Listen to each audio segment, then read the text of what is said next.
Whew, hard topic today. And I want to talk about this because it has to do with divorce. It has to do with custody. It has to do with men and women.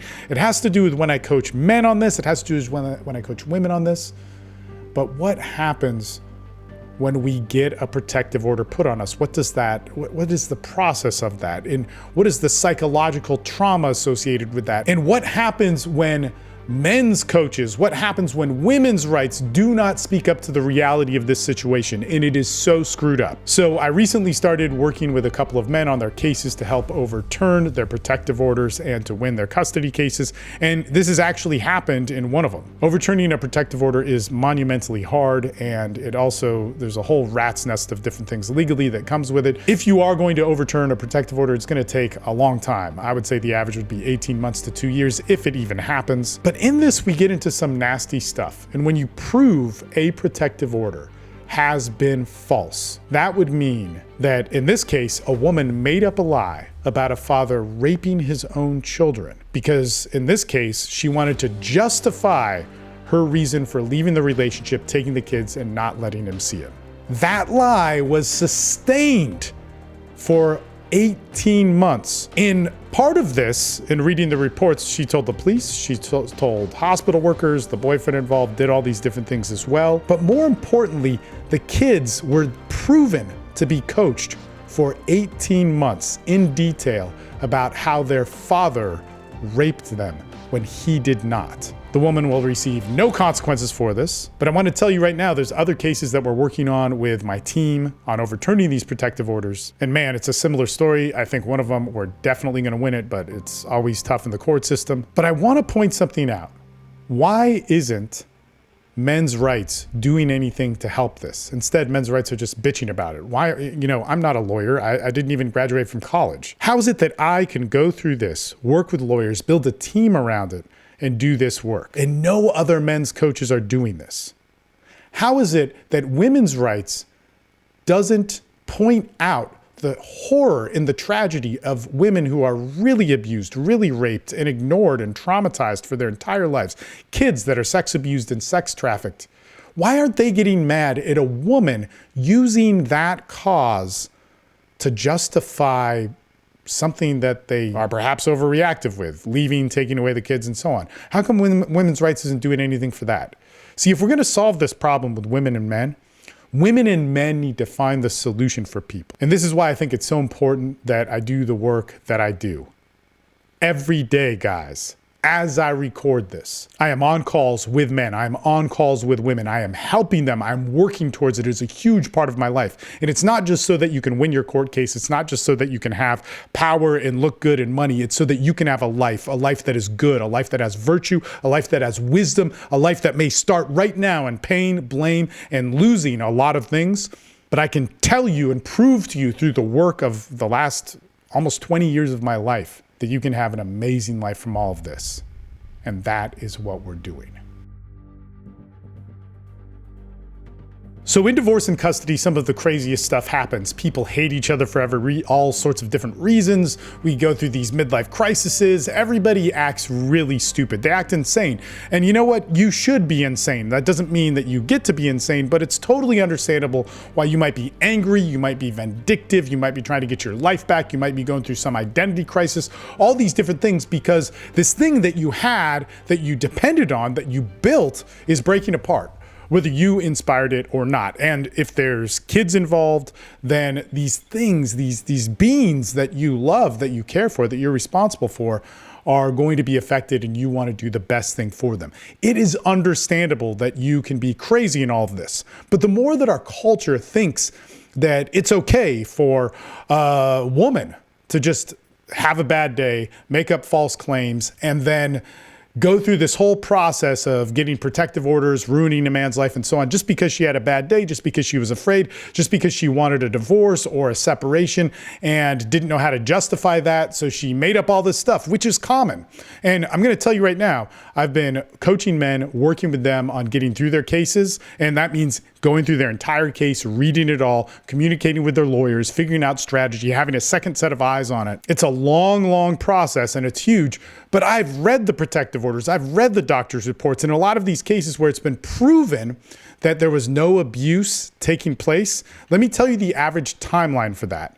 It's 18 months to 2 years for a protective order to get reversed, and more than likely it doesn't get reversed because it's really hard to overturn a judge's decision. But what these protective orders that have been proven to be false say, they describe in detail from the woman who made up the story, who I get it, may have been in a hysterical state, that her ex just all of a sudden started raping his own children, started hurting them. And that woman will describe in detail to the police, to the doctors, on the official reports about what she thinks he did and how then the child described it. When these things get proven as innocent, guess what that means? That child was coached, coerced, and forced by a mother or family members or boyfriends or whatever, because these are oftentimes the situations, to say these things to authorities. And because it takes 18 months to 2 years for that to reverse, that means that child was exposed to living that lie that her father, half of her, or half of him, whatever the situation was having sex with them when that didn't ever happen.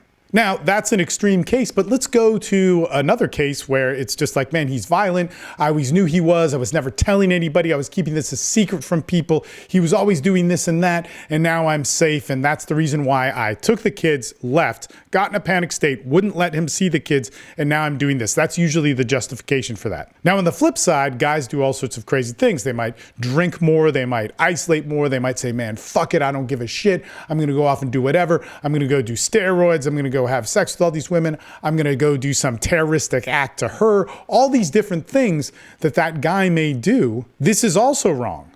That man could act out violently. That man could act out in some sort of rage state, all these different things. None of these things are acceptable. And I think our culture, in almost too much of a way, hates on men.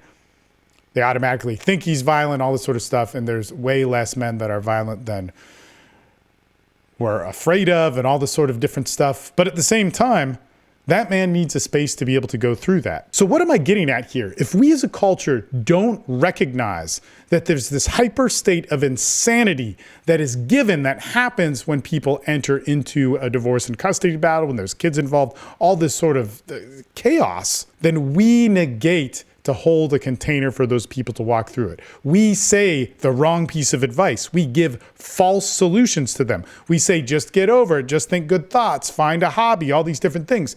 And when somebody is in a crazy enough state to make up a lie to say that the other partner was raping and molesting those kids and hold on to it for years, we need a much more clear and wise society to hold the space for that. And let's actually think about this. Why is this not happening? Part of the whole motive for toxic masculinity and the wording of these words, and there's things that I have all these problems with, but how men are violent and evil, is because women have been harmed. This isn't false. This isn't made up. Women have been harmed. Kids have been harmed. Horrible things have happened. These are real things. I see how women suffer around the world, and I see how men suffer.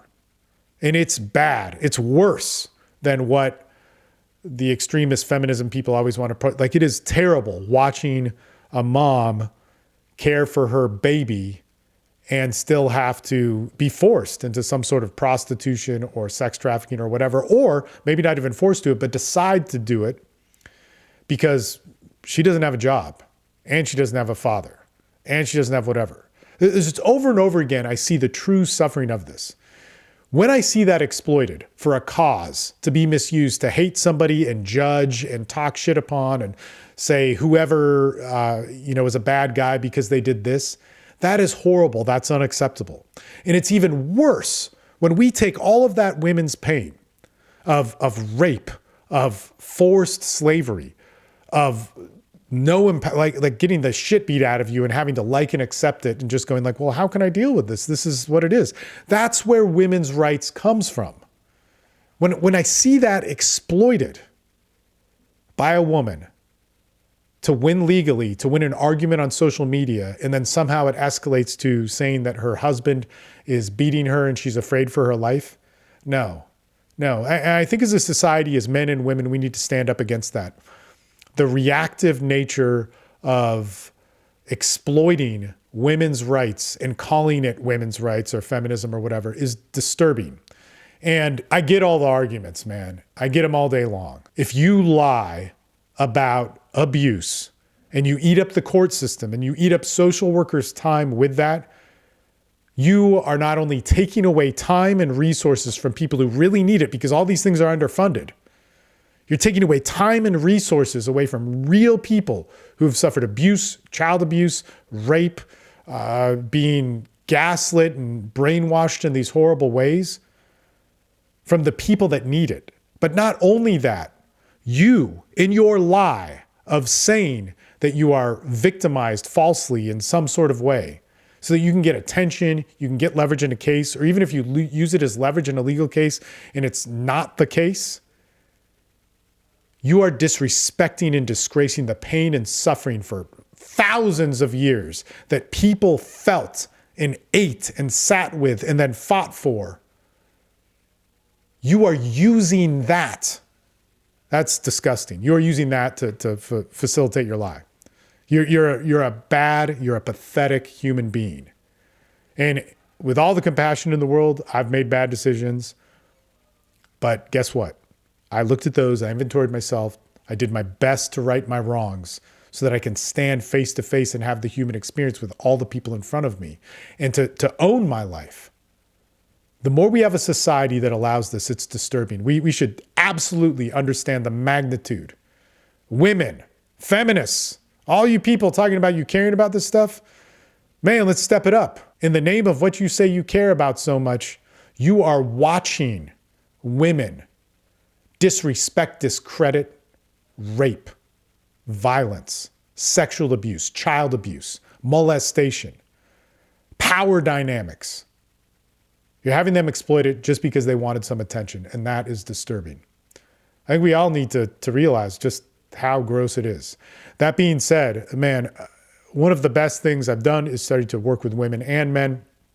And like I said, we have some co-ed groups, but we also have groups that are just for women and just for men. I've had the just for men stuff for a long time, but it's so insightful because when we start looking at the solution of how we solve our problems and really diving into it, man, it's